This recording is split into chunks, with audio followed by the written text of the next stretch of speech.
Hello, students. Welcome back. This is the continuation of series of lessons on circle theorem. So, in this video, we are going to consider theorem 7. Theorem 7. So, let's get started. It says that two tangents drawn to a circle from a given point outside the circle are always equal in length. That is what the theorem states. It says that two tangents drawn to a circle from a given point outside the circle are always equal in length. So what does the theorem mean or state? It means that if you have a circle and there's a point outside the circle and you draw two tangents from that point outside the circle to the circle, then the length of the two tangents will be equal. That is what it means. So this is the illustration here. So we have the tangent and then we have this point outside the circle P. And from this P, we have this we have this circle. And then we have this point P outside the circle. And from this P, you see this tangent is drawn to the circle at this point. And then the another tangent is also drawn to the circle. So the theorem is saying that since these two tangents are drawn from this common point P, then the length PB, saying that the length PB, this length will always be equal to what? P what? The length P. That's what this theorem states. Okay? So that is it. So we know that this one is what? This is the center of the circle, and this is what? This is the radius.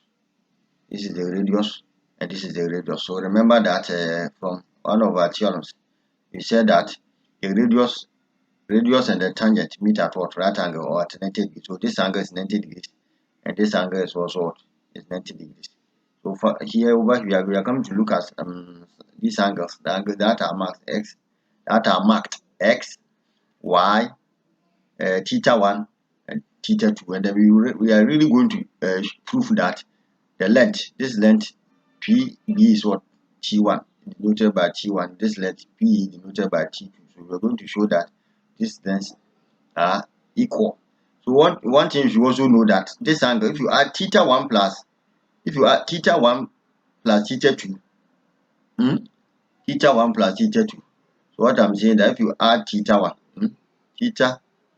1 plus theta 2, you add this 2, what? Then you add s to y, s plus y. What will you get? Can you tell me? What will you get? You will get what? You have to get 180 degrees. Why?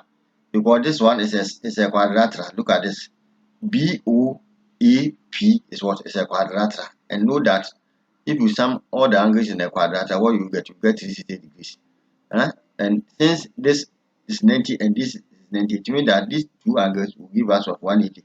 If these two angles give us 180, then it means that when you sum this angle and this angle, you must get 180. So this is very powerful powerful tool here. So this one we are going to do that, but I'm just mentioning it. Everything fine. So let us move on. Then we also have this. This is another diagram. We are having the circle and we are still having the tangent drawn from this point P, and then we have these two lengths as we are saying PK and PL. They are equal, and then we know that OL and OK are hot. They are radius. And see that look here.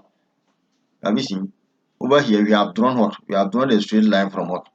From this K to L. This is a straight line. Have you seen? So what you have to know is that this angle, since this side is equal to this side, then a triangle KLP will be equal to isosceles. Triangle KLP will be isosceles. So we have to know that this angle is equal to what? Is equal to this angle.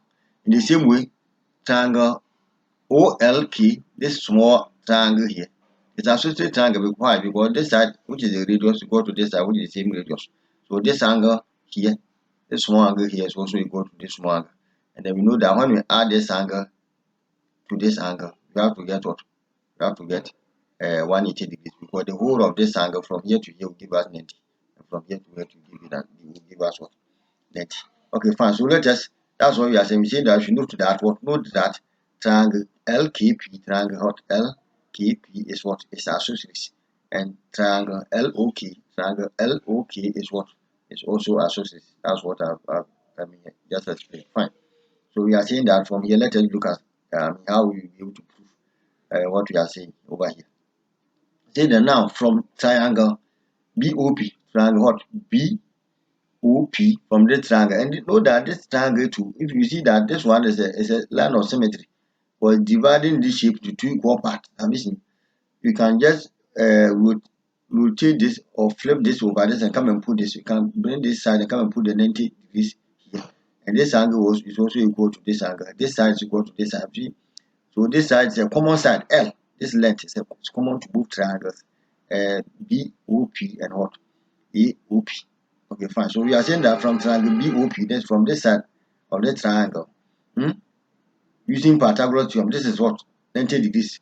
So this 90 degrees is facing what? So this side will be the hypotenuse. The one feet, the length or the side that faces the 90 degrees is what? Is the hypotenuse. So we are saying that if that is the case, then hypotenuse squared, which is L squared will be equal to what? The square of the sum of the squares of other two sides. So the L squared will be equal to what? T squared plus what? R squared. Have you seen? So we are now interested in what? In this T. In this T. So if you make T squared the subject, you get T squared, and then this R will go here. So T squared, R will go here and become negative. So T squared will be equal to what? L squared minus what? R squared. So if you want to get T, then you have to take square root of both sides. So T actually should have been what? It should have been plus or minus. So because if you have S squared is equal to what? Is equal to 4. Then S is always equal to plus or minus square root of what? 4. So S which is equal to plus or minus what? Plus or minus 2. But this time we are looking at what? Distance, length. So we are not considering the minus. So we are only interested what? Interested in the positive sign. That's why we didn't bring plus or minus. So T1 equal to square root of what? Square root of L squared minus what? R squared. So we put this one there. Let us note this. We are also saying that also what? Also the same from this same triangle. Also sine. If you see sine x, what is the sine x? So sine is what? So the opposite of hypotenuse. So sine s opposite will be r. Hypotenuse, you know that is what? L. So sine s is equal to what? R over L. So if you want to find x, then s will be equal to sine inverse of what? R what? Over L. So let us note this thing. Let us put this thing there. Okay, so thank you. See you in the next video. We'll continue from here in the next video. Thank you for watching. See you. Hello, students. You are welcome. Let's continue. We are continuing from where we reached the previous video. So in the previous video, this is where we got T1 to be equal to this, and then we got X to be equal to this sine inverse of what? R over L. So sorry. Let us continue from here. Okay, so this is where we are continuing from here. So this is we are repeating the diagram here. So we are saying that also from what? Triangle AOP. So we are considering this side of the triangle. We are considering this side of the horse, this triangle. So we say from triangle AOP. So AOP, this side. And then we will say this. We are still using the Pythagoras or theorem. This faces. So this is still the hypotenuse. So we are saying that the hypotenuse squared, according to the Pythagoras theorem, L squared will go to a T2 squared plus what? R squared. So we are interested in T2. So it means that T2 squared is equal to what? L squared minus what? R squared. And then if you find T2, you get what? T2 is equal to what? It's equal to L square root of L squared minus what? R squared. So what is this? Look here. So you see T1 is also equal to square root of what? L squared minus what? R squared. So it means that's why we are saying that which is equal to what? Equal to T1. Have you seen? And then we are saying that also sine y. Sine y. So sine is so. SOE. So it means that sine theta is equal to opposite over hypotenuse. So sine y is equal to R over what? Over L. Sine y is equal to R over L. So it means that y is equal to sine inverse of what? R over L. Sine inverse of R over L. Look at this. S is equal to sine inverse of what? R over L. So we are saying that is equal to what? S. So here we can conclude that T1 is equal to what? T1 is equal to T2 and what? X is equal to what? S is equal to Y. can conclude. So you see that we have shown that this as the theorem states that two tangents drawn from a point outside the circle to the circle are always equal in length. It's true, because we have shown that T1 is equals what? T. We have shown that T1 is equal to T2. And then this angle, this line L is a bisector. Divide this angle what? Into two equal parts. So we have seen that this S is equal to what? Y. So the line joining the point P to the center of the circle divides the angle between the two tangents into two equal parts.